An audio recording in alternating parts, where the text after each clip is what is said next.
Good afternoon, everyone, and welcome to the first lecture in the Alexandrian Society's 2021 Fall Distinguished Lecture Series. First of all, my name is Thomas Miller. I am the treasurer of the Society, and as a part of the mentorship provided to all Alexandrians, I've been given the honor to introduce today's guest speaker. This involved many revisions under the direction of our faculty advisor, Bernard Moit, to which I'm very grateful.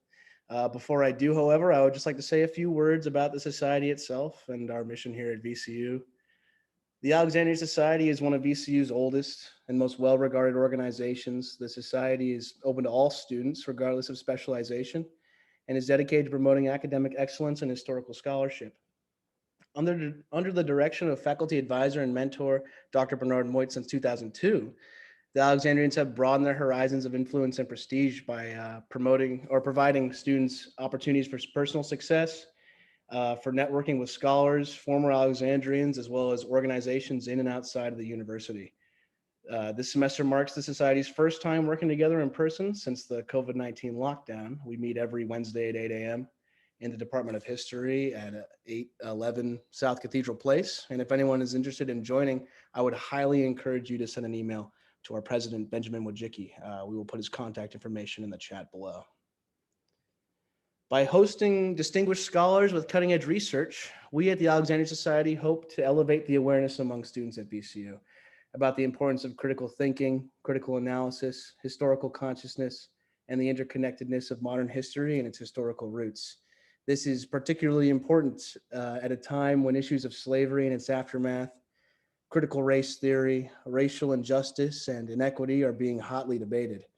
We believe that the lecture today will enrich students with a more nuanced conception of U.S. history and further promote historic scholarship around campus. And now, it is my honor to introduce our guest speaker, Dr. John Harris. Hailing from Northern Ireland, Harris earned his bachelor's associate's degree in modern history from Queen's University Belfast in 2007 with first-class honors. He would go on to earn his master's the following year, in which he developed an interest in race relations and slavery in America. A mark of his scholarship, he earned the Peter J. Parrish Dissertation Prize for his thesis on the illegal slave trade in mid-19th century America. This master's thesis would later prove to be a stepping stone for his dissertation titled Yankee Blackbirding, the Illegal Transatlantic Slave Trade of the Northern United States from 1850 to 1866, which he would complete at the Johns Hopkins University, officially earning him his PhD in 2017. Dr. Harris has recently received critical acclaim for his latest book titled The Last Slave Ships, New York and the End of the Middle Passage, published by Yale University Press in November 2020, which will likely appear in paperback by the end of the year. The book was selected as the Victorian Society Book of the Year for 2020. Dr. Randy J. Sparks of Tulane University has described it as brilliant and strikingly original, an important addition to the literature on the U.S. involvement in the illegal slave trade with major implications for our understanding of the larger conduct of that traffic throughout the Atlantic world. James Oak, a distinguished professor at the CUNY Graduate Center, wrote in April 8th, 2021 in the New York Review of Books that what makes his book so valuable is his ability to use this last dark era of the slave trade as a window onto a much wider world of international diplomacy, imperial arrogance, financial shenanigans, and political conflict. Professor Oakes continues, Harris is that rare historian who revels in the complexity and contradiction and yet manages to write a clear and gripping narrative. Dr. Harris has also written and published multiple articles on the illegal slave trade in outlets such as the Washington Post, Smithsonian Magazine, and the Journal of Global History through Cambridge University Press. Dr. Harris is currently an assistant professor of history, as well as the McDonald-Boswell Endowed Chair of History at Erskine College. He teaches courses such as the Atlantic Slave Trade, the Atlantic World from 1400 to 1830, Colonial America, the American Civil War, South Carolina history, contemporary global issues, and many others.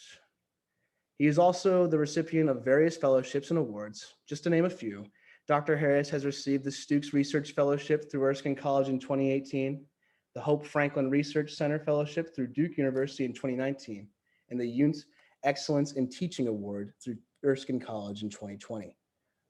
Dr. Harris, I would just like to thank you for setting aside time to speak to us today.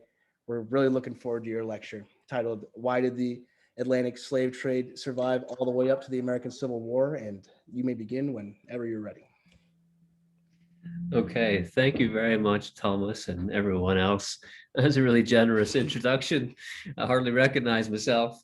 Um, you seem to have a really good thing going here with your society and the faculty mentorship. I just want to congratulate you all on this great program that you're doing. I mean, that's something we can learn from here. So congrats to you all for running this impressive society and this program.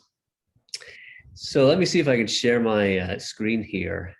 I've got a PowerPoint for you, and then we can get going. Okay, so I think you can hopefully all see this at this point. Yep, getting the nods, that's great. So today I'm going to talk about the book that I just completed, and you heard a little bit about there. The Last Slave Ships, New York, and the End of the Middle Passage. It's about the transatlantic slave trade. It's about the largest forced migration in human history. I imagine, though, when you think about the transatlantic slave trade, I may be wrong here, but I would imagine you'd probably think of maybe the 1700s, maybe even earlier, and that would be perfectly justified. That was the peak years of the transatlantic slave trade in terms of its volume. When you think of the United States and the transatlantic slave trade, you may think of Charleston, that you might think of New Orleans or Savannah, some southern port. And again, that would be perfectly justified. More captives arrived in North America through Charleston than anywhere else, for example. But what I'm doing in this book is telling a kind of a different story, a different era and a different place. I'm talking about the 19th century. I'm talking about a period when the slave trade had already been banned, both in the US and pretty much everywhere else. I'm talking about the 1850s and 1860s, the Civil War era. You might not put the Civil War together with the transatlantic slave trade, but those things actually do belong together. And what you're looking at here on the cover of the book is Manhattan, lower Manhattan. I'm sure many of you have been there. And it turns out that this was the hub of the transatlantic slave trade in the middle of the 19th century in the US. So, we might think about Charleston, but it turns out America's final slaving port, the last one still in operation, and as I'll show, in operation at pretty big scale, was actually in the north. It was New York City. So I've set myself the challenge with this question, why did the traffic last all the way up until the Civil War? So let's see if I can answer that. I think what I discovered pretty early on in the research for this book was I was going to have to look at a much bigger set of places than just, say, the United States ports or just the United States as a country. I really had to expand my horizons. So that's where we'll start. We'll look at a much broader picture. We'll look at what historians would describe as the Atlantic world in the 1800s, the early 1800s. And that's what you can see here. You can see the Americas and Europe and Africa. And the big picture is this. The big picture by the early 1800s is that slavery is under attack in many parts of the Atlantic world in a way that it hadn't been before. Enslaved people had always resisted enslavement, of course, but by the early 1800s, we're seeing not just a widespread movement against slavery, but one that is led by some pretty powerful people. There's real mobilization behind anti-slavery, both in word and in deed, in kind of ideology, and it's actually being implemented. So, for example, we're seeing enslaved people in Haiti rise up and throwing off slavery there and closing the transatlantic slave trade too. But you could also see Britain, which was the largest slave trading nation in the history of the slave trade, abolishing the slave trade in 1807. The United States follows the next year, 1808. The Portuguese, the Spanish, the French, all the major slave trading powers, even Brazil, they all abolished the slave trade in the early 1800s. In fact, Portugal was the last major slave trading country to abolish the slave trade in 1836. This is really quite startling. A traffic that lasted for about 3 centuries was coming to us, at least on paper, at least, a pretty hasty end. African countries too had also signed treaties with the British government saying that they would abolish trade. So this is truly a transatlantic thing. But that's only part of the story. That's only part of the story. It turns out that slavery and the slave trade are actually pretty robust despite these legal prescriptions. There's a lot of money still in slavery. There are many parts of the Caribbean and South America, particularly Brazil and the Spanish colony of Cuba, where there are large tracts of land in the early to mid 1800s that enslavers, planters still wish to expand into using enslaved labor to do it and to raise coffee and sugar and other so-called plantation crops. And it's not just that there is expanses of land, there's a whole market to support this. The coffee and sugar that's being produced is being consumed in very large scale in North America and in Europe. There's big demand for the crops that enslaved people are producing, despite the fact that the transatlantic slave trade had been abolished. I'll take you onto this page just to show you. This is a sugar mill in Cuba in the 1800s. It sort of looks like an industrialized kind of place, maybe more industrialized than you'd think for a plantation. But it's a nice illustration. I mean, of course, it's an ugly illustration, but it illustrates well the connection between an era of industry and slavery. This is an era of what historians call the second slavery, when slavery gets a kind of a second wind, and it's powered by industry, it's powered by an increasingly interconnected world. And so the demand for sugar is still there. The demand for enslaved workers is there in Cuba and Brazil to feed this machine that you can see in front of you. There's something else that's going on. This is where the United States comes into it. The United States was abolished the slave trade in 1808. And it was a country that was very jealous of its sovereignty. It cared very much about other countries not taking it seriously. And that's seen particularly on the high seas. It was a major cause of the War of 1812, of course, the fact that British ships were intercepting American vessels and interfering with American shipping. The Americans were very jealous of the American flag on their ships, and they wouldn't allow any other country to intercept American vessels. What that meant was that if the United States Navy wasn't going to get serious about policing the transatlantic slave trade, then nobody was going to interfere with American vessels, because the British, for example, and other nations weren't allowed to touch American ships. This meant that slave traders from all around the Atlantic world, from Cuba, Brazil, etc., began using American vessels to transport enslaved people. So in the 1820s, 1830s, 1840s, we are seeing that American ships become extremely prevalent in the illegal slave trades to places like Cuba and to Brazil, not so much to the United States, but to other places.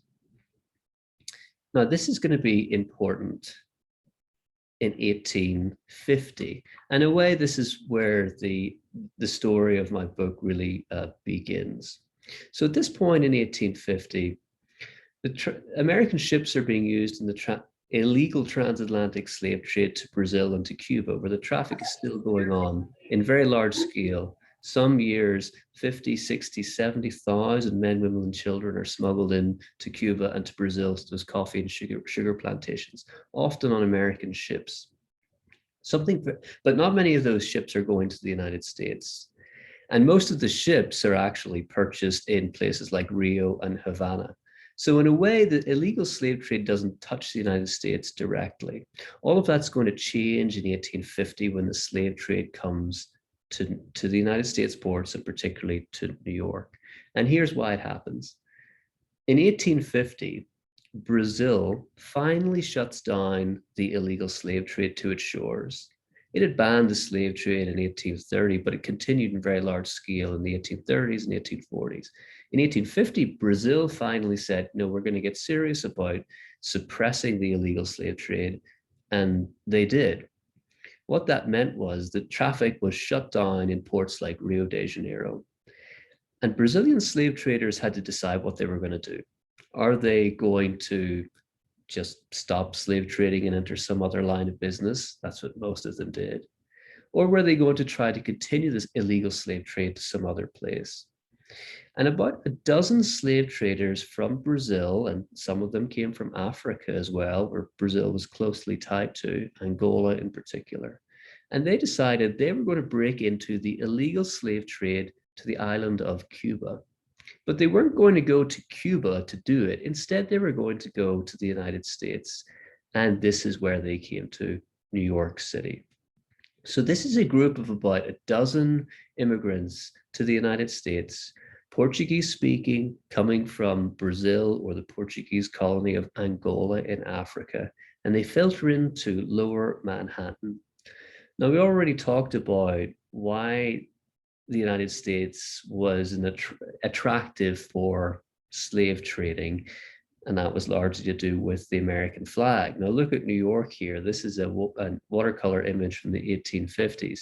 You can see why New York was an attractive place to do this illegal slave trading. Look how many ships there are. New York at this point is the busiest port in the entire Americas. Nowhere does more trade in the 1850s than New York, and you can see the ships lining the wharfs on both sides of Manhattan. Some of them are steamships, you can see that too, and some of them are sailing vessels. There's a vast shipping market there for these slave traders. It's also just a massive place. It's a huge city full of immigrants, many from Ireland and from Germany. And it's not a bad place to conceal what you're doing. You can kind of get lost in this city in a good way from the slave traders' perspective. It's a busy place. So I've sort of set up the broad context of why the slave trade continued and why the US was and New York in particular, was a good spot for the slave traders to establish themselves. I want to look now to some of the individuals who are involved in the slave trade, and also on the official side, the US agents who were supposed to stop it but didn't. So let's zoom into New York a little bit. Here's a map I created. It's in the book, and it's showing you where the slave traders operated from. So I took some census and business directory records from New York City, and I found these slave traders in those records. They were posing as legal merchantmen involved in legal importing and exporting. So they bought up ships and they sent ships out to the African coast, but they said that they were going for other purposes. So they weren't completely hidden away. They were just posing as legal merchantmen, and that's why they appeared in some of those records. So I could locate where they operated from, and then I put them onto this map and you can see them. So here are their names, and some of them are Portuguese, as you can see. I want to draw your attention to the group in the bottom left, Maya Ferreira, Cunha Reis, and Figanier. This is the key slave trading consortium or firm in the 1850s and 1860s. The last powerful group of slave traders in American history, and that is that group right there. And you can see where they were located. A little more on these reprehensible individuals. Here on the left is Jose Maya Ferreira. Jose Maya Ferreira was African. He was born in Angola in West Central Africa, a colony of Portugal. And he spent time as a young man in Brazil, where he was educated. He came back to Angola and served for a while as a colonial official.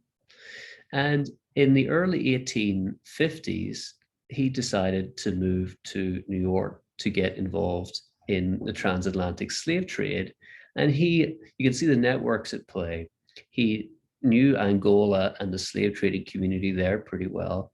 And he would use that connection with Angola from New York. He moved to New York in 1852, and he quickly met and got married to Margaret Butler, who is here on the right. Margaret Butler was a wealthy woman, and she came from an affluent, well-regarded family in New York. They got married in a Catholic church in Lower Manhattan in early 1853, and they operated as slave traders in slightly different roles. But we actually have letters between this husband and wife team that I found in the archives in Portugal, and they expose their role in this traffic. Not just slave traders, other individuals involved too in different ways. And this is Isaiah Reinders. He was the chief law enforcement officer for the federal government in the Southern District of New York. I don't know how much you follow the news, but the Southern District of New York is, they've got some work to do in the present day. Well, the Southern District of New York, there were some shenanigans going on back then as well. And it was the job of Isaiah Reinders to enforce federal law and to suppress the slave trade in Lower Manhattan. But he was corrupt, and he didn't do a very good job of it. In fact, many of his assistants were eventually caught red-handed to accepting bribes from slave traders, and this was exposed and was a big deal in the New York newspapers. And so I go into more detail on that in the book, but there's no doubt that suppressing the slave trade was certainly not a priority for men like Reinders, who were Democrats. They were sympathetic with slavery and merchant interests. It simply was not a priority for him. So we talked about the weaknesses of anti-slavery, and we talked about the second slavery. We talked about the individuals who were involved and responsible for continuing in this trade and setting it up in New York and sustaining it. The other element I need to mention is the political situation, the broader American political situation and into the Caribbean. The 1800s is a time, as I'm sure you know, when the United States was growing geographically at the expense, of course, of Native Americans, and also at the expense of other empires, particularly the Spanish. And the 1840s is a moment when, of course, Texas, there's expansion into Texas. And then very soon after that, there's a real focus on the Spanish island of Cuba. And this had long been an aim of American expansionists. In fact, you can go back to Thomas Jefferson and hear him talking about Cuba as a natural appendage of the United States. Long held interest, but it really ramps up in the late 1840s and into the 1850s, this idea that the United States should wrest Cuba away from Spain. They should either purchase it from Spain or just annex it outright. And the hope of many of these expansionists is that, of course, Cuba will become a slave state and it will bolster the slave influence in Congress. This is a long-held aim of people like James Buchanan, who is president in the United States in 1856 onward, up until, he preceded Abraham Lincoln, of course. And for men like James Buchanan,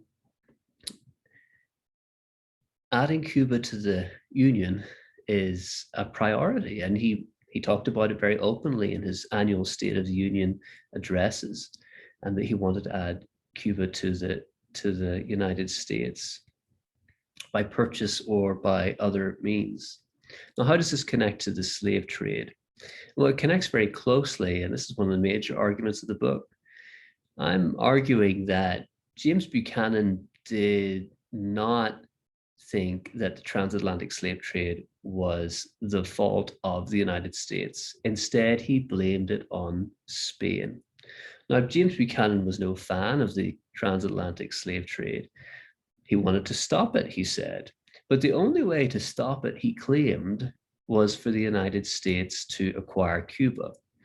He blamed Cuba and ultimately Spain for sustaining the transatlantic slave trade. It suited his purposes to do that because he could then say, the slave trade is terrible, Spain is responsible. The only way to stop it is for the United States to take Cuba into the United States, and therefore then we will be able to suppress the trade. Once the stars and stripes are flying over Havana, then the transatlantic slave trade can truly be brought to an end. This is a very self-serving argument, of course, and it shows the intersections of empire, US empire, and slavery. But with that being his priority, suppressing the slave trade in New York and other US ports that it spread out to by the late 1850s simply was not a priority. So I think these are the major issues that we need to emphasize to think about how this slave trade continued. There's weaknesses in anti-slavery across the Atlantic world. There's a global capitalist economy that is supporting it directly and indirectly. There's a lot of money flowing around. Slaving voyages typically made about 10% returns during the 1700s, about 10%. During the illegal slave trade, it was up to 90%, extremely lucrative. And so individuals like Maya Ferreira were willing to take the risks of going on an illegal slaving voyage in order to make great returns. And what allowed a lot of this to happen was American policy on the American flag at sea, and American policy on focusing on Cuba rather than focusing on actually trying to suppress the slave trade. Now, I want to just spend a little bit more time looking at what all of this actually meant. What was the scale of this illegal slave trade and how did it actually operate? This is a slave ship from New York called the Melodon. It left New York in 1854. There are about 500 illegal slave trade in the 1850s and 1860s, about 500. This is no small fag end of the illegal slave trade. This is pretty large in scale, and we'll talk about the numbers of captives involved in a moment. The ships at this period are usually sailing ships and usually large vessels over 300 tons.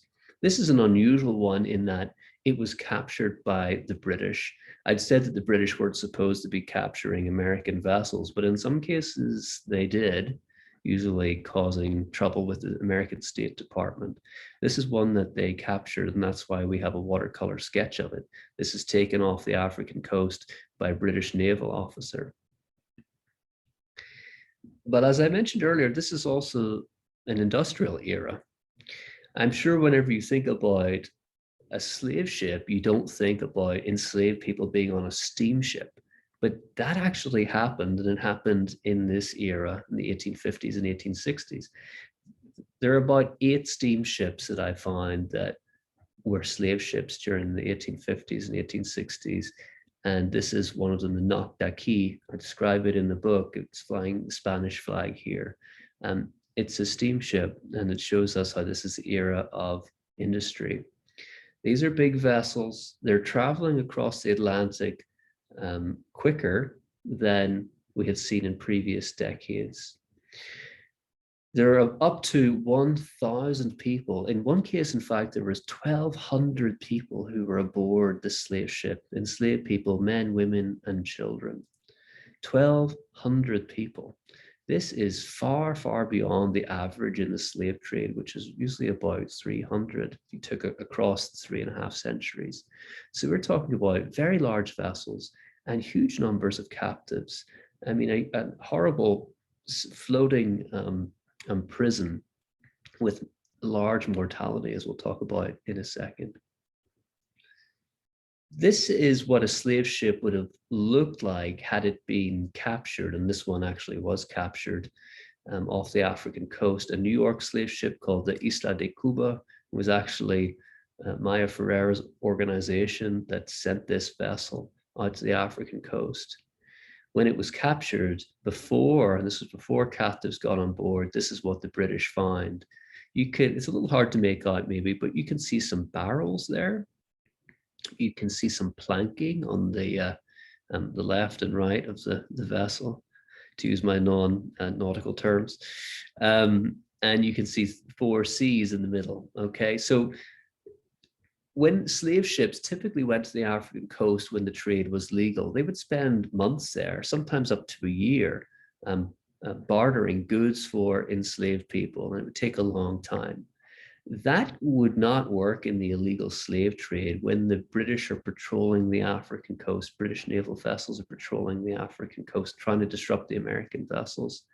The American vessels want to get in, they want to put enslaved people on, and to get out there as quickly as possible. What that meant was they didn't pick up provisions of food and water on the African coast. Instead, they brought them from New York. That brought a host of suppliers of food, of beef, of rice, of other goods in New York into the slave trade. So that's what's being carried out here. Provisions coming from the United States for a quick turnaround time on the African coast. The loose planking that you can see there is for a slave deck, which would be erected under the main deck. It would be erected by a carpenter that the slave traders would bring out on the vessel. The coppers are basically boilers for boiling food. This is a very grim image, but I think a very important one. It's a group of Africans who had been liberated from a slave ship by a British naval vessel. And you can see, as rough and crude as it is, that these individuals are suffering and they are emaciated. I want to draw your attention to the lettering that you can see on two of the Africans' chests. You can see a C and you can see an R. These are brands, metal that is dipped in palm oil on the African coast and seared into the flesh of these individuals. And the C and the R are the initials of the owner of these human beings. Now, you may remember Maya Ferreira was part of this notorious slave trading group in New York. His chief partner was Cunha Hayes. Cunha Hayes, C, beginning with a C and beginning with an R. These are his initials. So what we're looking at is some Africans who had been enslaved and then intercepted by a British naval patrol. And they have been imprinted with the initials of a slave trader based in Manhattan. It is telling, I think, it tells us a lot about the nature of slavery, the nature of global capital as it moved around the Atlantic world. So if ever there was a sort of smoking gun for my research to show that who was involved in the slave trade, it is here very shockingly imprinted onto some African people's bodies. This is an image from the book that illustrates the broad picture of what happened in terms of the flow of slave ships. I said about 500 left New York and other US ports. Over time, by the late 1850s, ports like Boston and New Orleans and even Charleston to a small extent become part of the network of this New York slave trading fraternity. They begin operating out of other ports as well. Most of them still, though, leave from New York. And many of them go directly to the African coast, and that's the arrow that you can see, and they're following the Gulf Stream. Most of them are sailing ships. They have to follow the wind and ocean currents and patterns. The vast majority of vessels go to West Central Africa, which is where we find Angola. It's where we find the Congo River, and many captives came from the Congo River. Overall, about 157,000 men, women, and children were forced onto these roughly 500 vessels from West Central Africa. But there are large numbers coming from other parts of the African coast. We're talking about over 200,000 men, women, and children forced onto these illegal slave ships. Again, this is no small traffic. This is substantial, and it's coming out of New York City primarily. Now, those captives, some of them are intercepted, and you can see the arrow at the bottom showing you that about 30,000 captives are intercepted, primarily by the British, but sometimes by American naval vessels, though not often. And I can certainly talk more about what happens to them if you would like, if we have a Q&A afterwards. About another 30,000 or so died during the voyage. Conditions on these packed vessels are horrible, and many of the captives are children.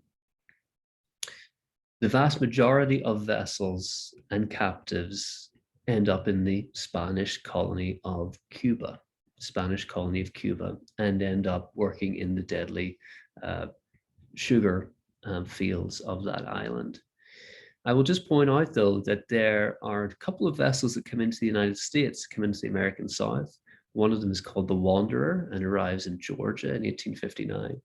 But the following year, there is a vessel that you may have heard of, and that is the Clotilda. This has been in the news in recent months and years because the wreck of this vessel, the Clotilda, has recently been found. It was featured in a 60-minute special by Anderson Cooper. This is the last vessel that arrived in the United States, the Clotilda, in 1860, and the book opens with that story and also closes with that story as well.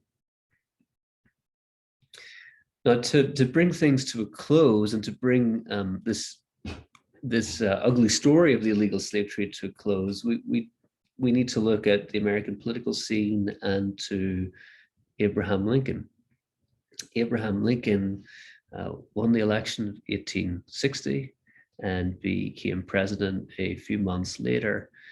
Abraham Lincoln was the leading light in the Republican Party, which was an anti-slavery party, and it was as opposed to Buchanan's Democratic Party. Now, there's some debate amongst historians about how anti-slavery Lincoln and the Republican Party actually were, but there's no doubt that Lincoln stood firmly against the transatlantic slave trade, and that had always been part of his political profile. When Lincoln became president, he and his cabinet took some pretty strong measures to suppress American involvement in the transatlantic slave trade.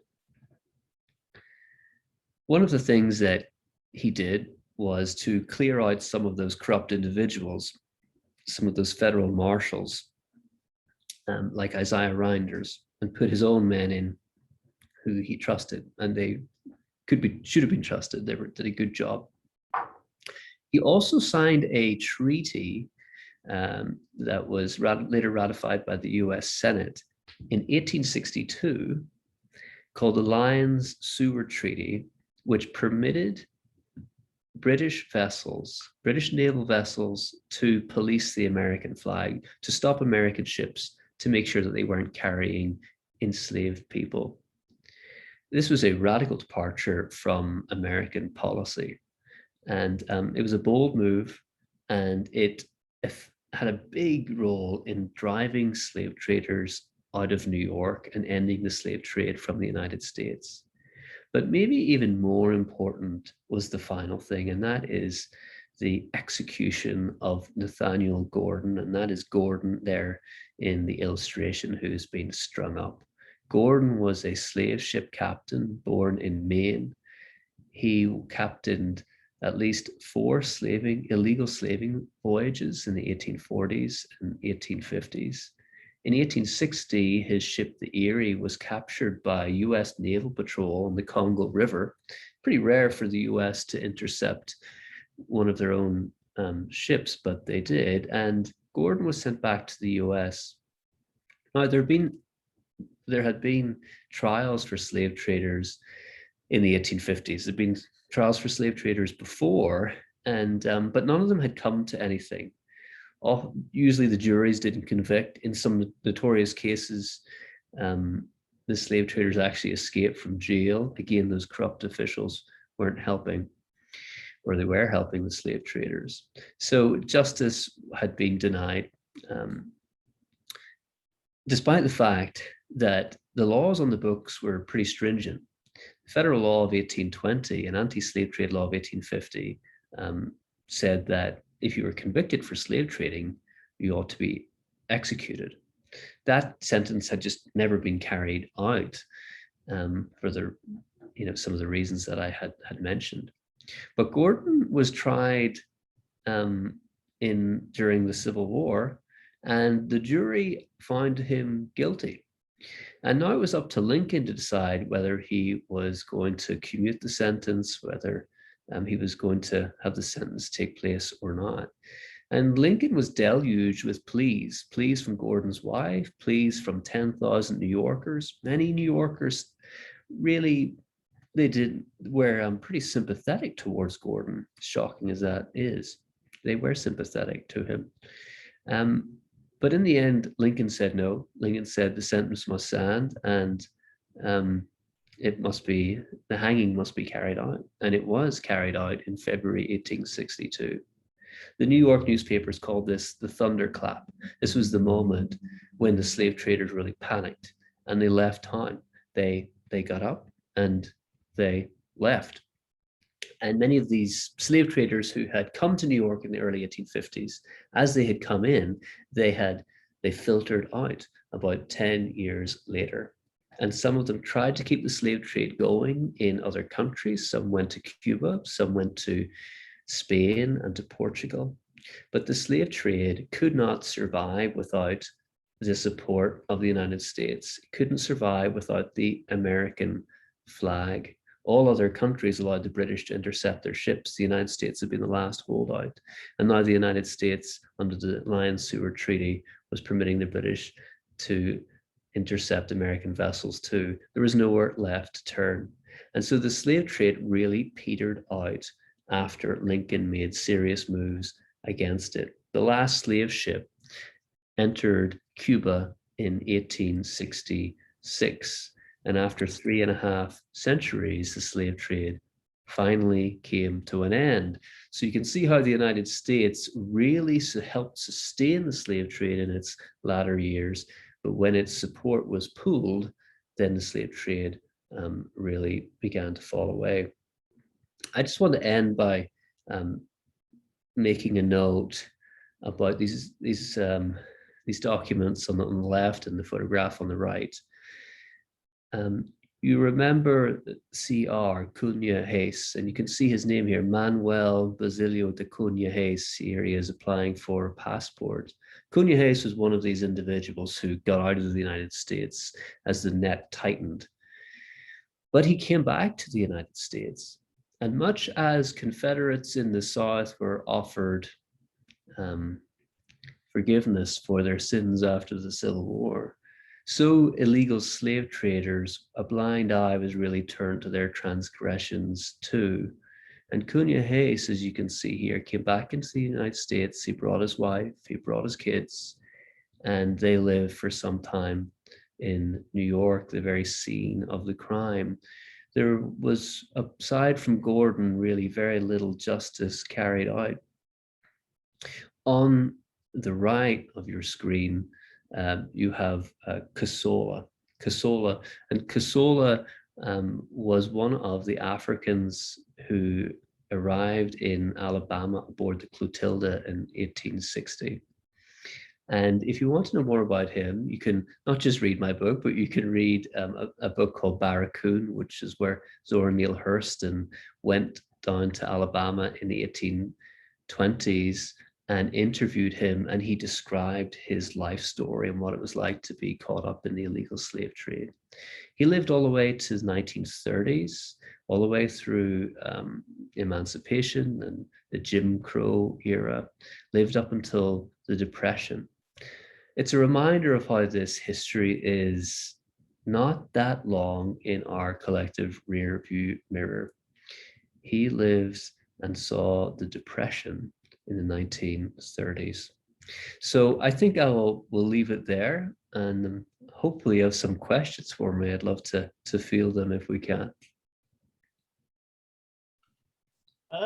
Yes, so if anyone has a question they want to audibly transmit to Dr. Harris, feel free to do so. Also, if you're not comfortable with that, you can just type it out into the chat and I will relay it to the professor.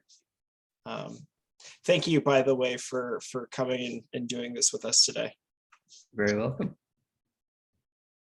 I wanted to ask, in your book, do you discuss any about once the slaves were brought here, about the sale of them and the different areas,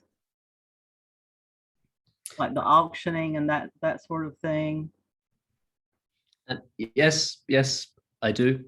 Yes, in the third chapter of the book, I look at one voyage in particular, and I follow it. It's called the ship is called the Julia Moulton, 1854, and it leaves New York, goes to Africa, and then ultimately to Cuba. And I follow the story of that vessel, and I look at it from the New York side, from the African side, the experience of the captives, and the experience of the captives all the way through to Cuba. And what would typically happen would be a vessel would come ashore at some remote beach in Cuba. It's a big island, the biggest in the Caribbean. And there are many secret places to land a vessel. The captives would be brought ashore and then distributed into the interior, often by foot, but sometimes even by train. Sometimes they'd be ferried around the island. Fake documents would be produced, usually by local priests, who would sign off and say that these Africans weren't actually Africans. Instead, they'd be born in Cuba, and that helped to disguise the fact that they'd been brought there illegally. So I go into some detail about that in the book. Yes, in the particular case of the Julia Moulton, it's unusual because those captives are intercepted by the Spanish officials in a rare moment where the normally corrupt Cuban officials are doing the right thing. And then it tells the story of what happens to those Africans after they are liberated. And it's not exactly a happy story, unfortunately, but I do get into that in the book, yes. Cindy Wooford asks, how does the slave trade in Richmond, Virginia interconnect with your discussion today? That's a great question. A great question. I'm not sure the connections are particularly clear. There is a very large internal slave trade in the United States, and I'm sure you know this is what you're talking about, involving the Upper South and Richmond included, heading to the Lower South. But what I see when I look at the transatlantic slave trade is that it's a totally different network with different slave traders, different vessels, different investors, and different geography. I don't see a close overlap between those two things. I don't see ports in Virginia deeply involved in this network either. So in a way, there are lots of similarities. We're talking about human trafficking of African and African Americans. We're seeing capital flows that support it. We're seeing white supremacy and all of that, absolutely, of course. But they're operating in different geographies and different networks. It's an interesting comparison. I don't think that the sort of literal intersections are operationally are that close.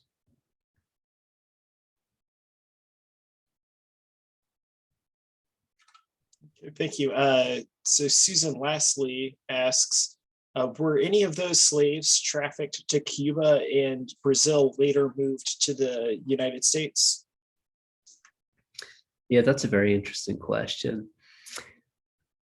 I don't see evidence of that in this period. I don't see evidence of that in this period. If you look at the price of enslaved people in Cuba at 1860, it is at the same price or even exceeds the price of enslaved people in the American South. I don't see evidence of it, and I think that this is why there's no financial incentive for that trade to continue. And of course, there's a very robust slave trade internally, as we just mentioned, from the Upper South. So, this is, I'm glad you brought this up, because this is, I think, a reason why this story is not so well known. I think because captives, I mean, the US is all over this, and it couldn't have happened without the US. But I think because the captives went to Cuba and to Brazil, instead of the American South, with the exception of 2 vessels, I think it has helped us forget it or not engage with it. I think that's one unfortunate legacy of this the stories as far as how we remember it. Glad you brought that up.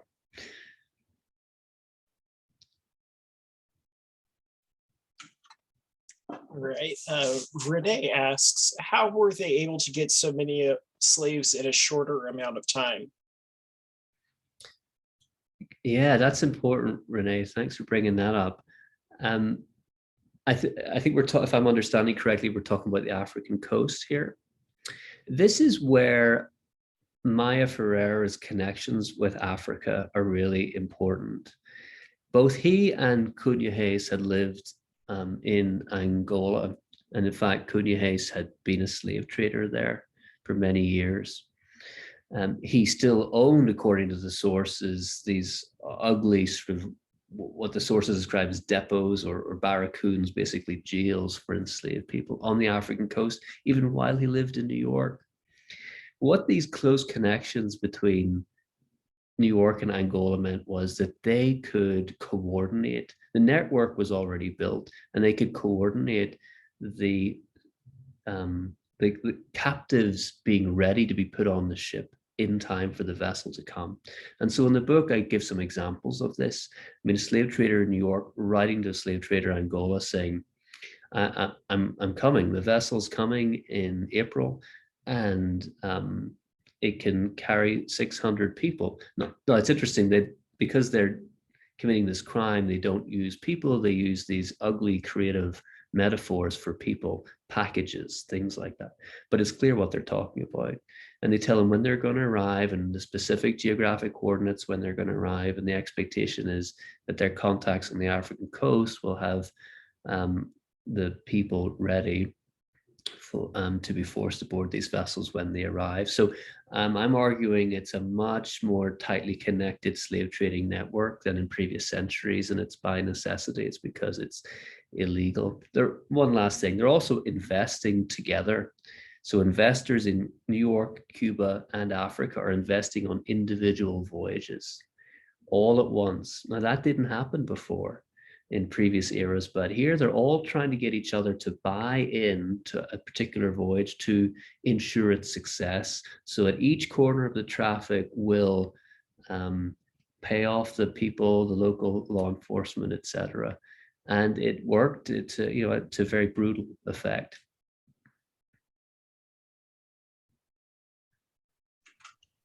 Okay, Cindy asks, over the last few years, some churches in New York City have been researching their role in the slave trade market. Any research and thoughts on those roles? I opened the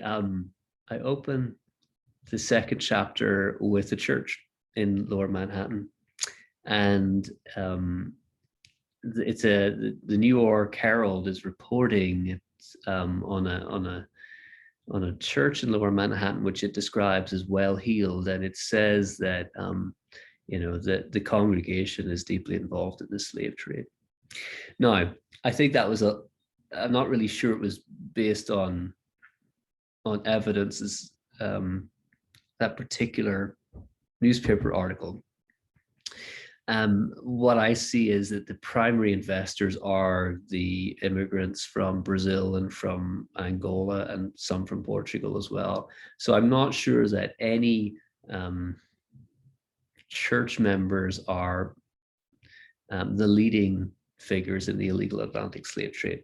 But that is not all to absolve the churches in New York, because as I also discussed in the book at one point, there's a motion in the Episcopal Church, the Diocese of New York. They have their annual get together, their annual synod, and somebody brings up, well, why don't we condemn this slave trade that's happening in the very shadow of Trinity in Manhattan? Let's condemn it. And the motion is shot down by these church fathers. They don't want to condemn the slave trade in New York. And it's an example of how, even if the church wasn't directly involved, and it may have been, I just couldn't find clear evidence of it, that there is certainly not a big movement in New York, which is a very merchant friendly, a very Southern cotton friendly, a slavery friendly city. There's not the appetite in many powerful circles to speak up about this and do much about it, even though it is increasingly clear that it's going on in very large scale.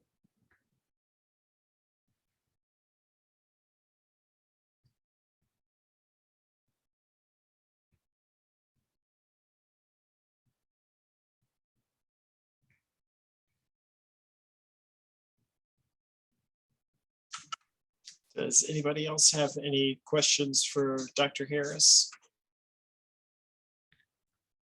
Yes, I have a couple, but do you have one more?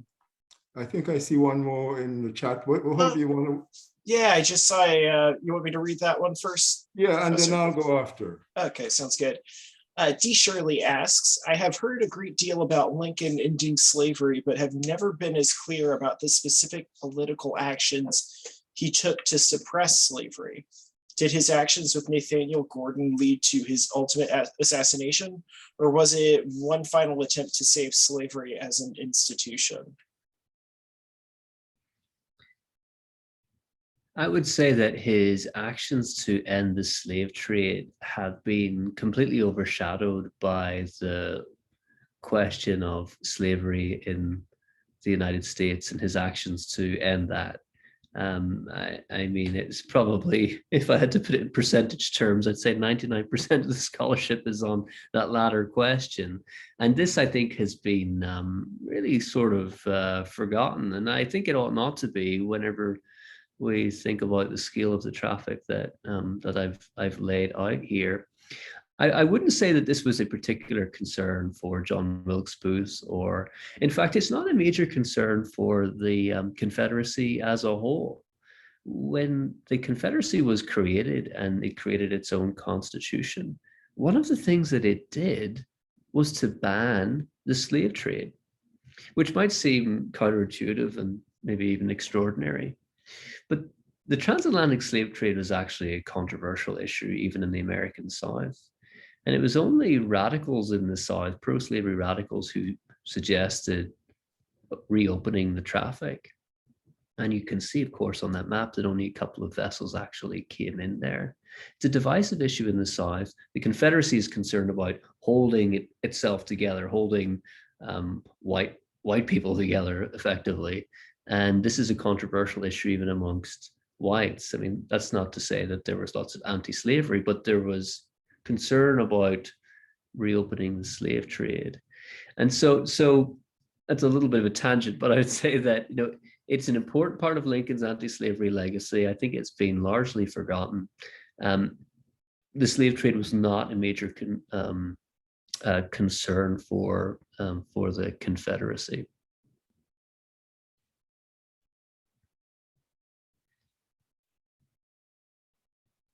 Okay, Charlie, I'm going to ask a couple of questions. Is that all right? Okay with you? That sounds good to me. Go for it. All right. John, we can take this, take maybe one at a time or whatever, but I think it was a fabulous presentation. But I'm interested in, first of all, capital flows. Mhm. And I just wonder whether you have any material that you can share with us on that, or you can guide me to some areas where I can find that, because these ships you describe, these New York ships, sometimes you say they were steam vessels even, were pretty large, it seems to me, from your description. Whereas in Marcus Riddiger's slave ship, I was kind of taken aback by how small these ships were. Mhm. And heavily packed, of course, but you seem to be describing these much larger ships. And it seems to me that you have to look at the commercial end in New York, on the African end, the Cuban end, but money was being made clearly. So how do we get any inkling as to the flows of capital? Because obviously, if it's a profitable business and people are making money. So maybe you ought to take that, and then I have a couple of others. Absolutely. And of course, I'm interested in also the size of ships, because Riddiger describes a situation where the merchants are ordering ships and they're going, Liverpool becomes a major, for the British, Liverpool becomes a major center of slave trading and the shipping business. And some of the buyers, the merchants, are of course Americans, but they are very specific as to the size, the type of sails, Mhm. and all that. But the ships you're describing seem to me to be different. So the ships and the capital flows. Sure, right. I'll start with the ships. The ships are bigger, and ships are getting bigger in general by this period, by the middle of the 1800s. The ocean-going vessels and the slave traders capitalize upon that. Some of them are looking for fast vessels that can outrun the naval patrols. So the vessel that came into Georgia, for example, the Wanderer, it was a yacht. It was one of the fastest sailors on the Atlantic Ocean. But by and large, slave traders are looking for large vessels that are kind of non-obtrusive, that don't attract any particular attention, that are good ocean-going vessels. They're usually second-hand vessels. These are not being built to order for the slave trade. They are usually several years old. Now, actually, after the voyage, the vessels are sunk. They want to destroy the evidence. They burn them or they sink them. And that might seem an extraordinary thing to do, but it's connected to the second question you have about capital. There's so much money made in this slave ship, in these slaving voyages, that a slave ship that costs $10,000 is a very small part of the overall proceeds and revenue from this ugly business. So they're willing to just get rid of the evidence. And so to talk a little bit more about the capital flows, yes, a lot of money is being made in this, a huge amount of money. Profit rates have never been higher than they are in the late 1850s, early 1860s. And that's the booming sugar economy of Cuba. And the money is being made in New York, in Africa, and on the Cuban end. And the second chapter of my book is all about that. It's all about how this worked financially. And what it shows is that the three corners kind of work together, but they were not equal. They're not equally yoked. The Cuban slave traders are the ones with the most authority, and they're the ones that are able to get the highest returns on their investment. And this is because they hold the trump card, because when the slave ship comes into Cuba, everything depends on if the Cuban investors have paid off the officials in Cuba. And they're holding all the cards at that point. And so they make the greatest amount of money on it, followed by the New Yorkers, and then the investors on the African end make the least. But there's a lot of money flowing around, and tracing it is what I try to do in that chapter. And it flows out into New York in different ways, although I'd say still that Cuba is the main place where the money can be found. Yeah, that's very interesting material there. And it seems to me then that when you look at Eric Williams's Capitalism and Slavery and his thesis on the triangular trade, this is a different angle, right? Seems to me that this is a different angle. Obviously, Williams couldn't do everything, but here you come now, and this is a whole different leg, because you have Newfoundland with the fisheries, and now you've got the New England states, and now we've brought in New York. Yeah, I think the book is trying to show that, you know, slavery is, I mean, the beating heart of slavery in the United States is the American South, no doubt about it. But slavery was a national endeavor, and the North and certainly New York deeply involved in it in ways that I think historians are only really fully being able to appreciate. Very good. And just another couple of quick things. You mentioned a lot of children on the ships. Riddicker also mentions youngsters, but I'm not sure how old, if you have an age range for those children that are on those ships. And so I think, if I'm not mistaken, the latter stage of the Atlantic trade focused, brought in a lot of children. Yes. But so what's your sense of why they're bringing in so many children, and to do what?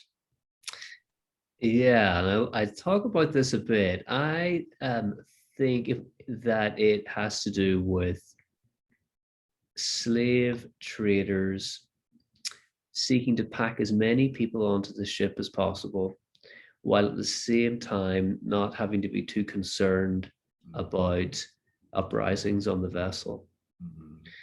I think it's a question of control in an era where they're already, of reducing risks in an era when there are a lot of risks going on. It's easier to transport children than it is adults.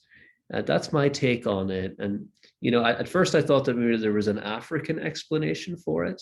But if you look at all of the areas where slave ships are leaving in this period, the number of children is high in all of it. So I'm not sure there's a specific regional African explanation. It seems to be a question of what slave traders are seeking themselves. I don't think there's a great explanation on the Cuban side of things, because I think Cuban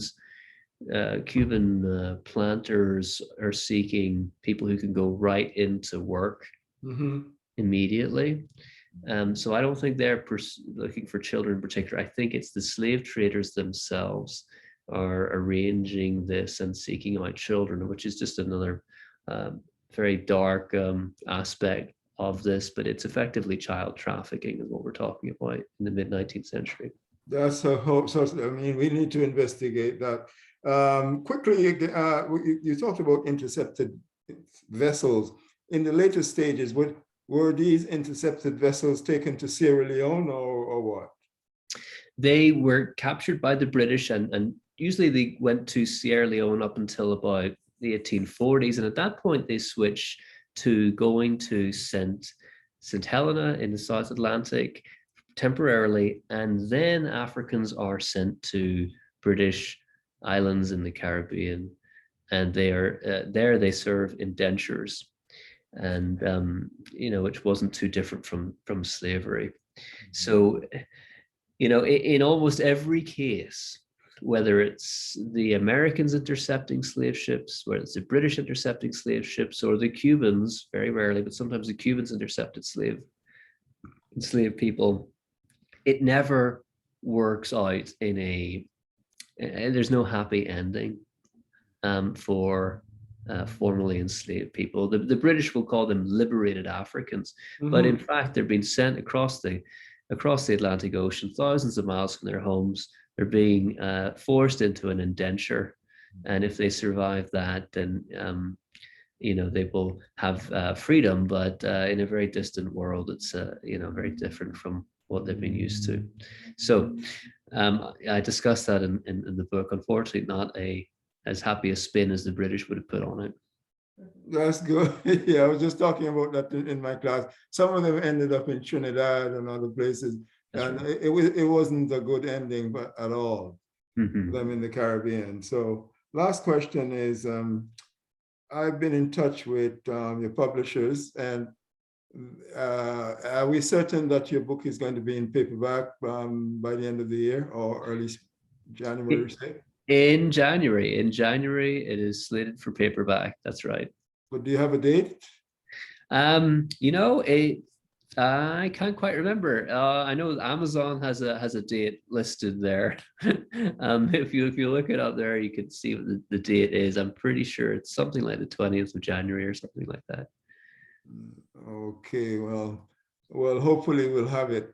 We'll have it Yeah, as it soon as possible.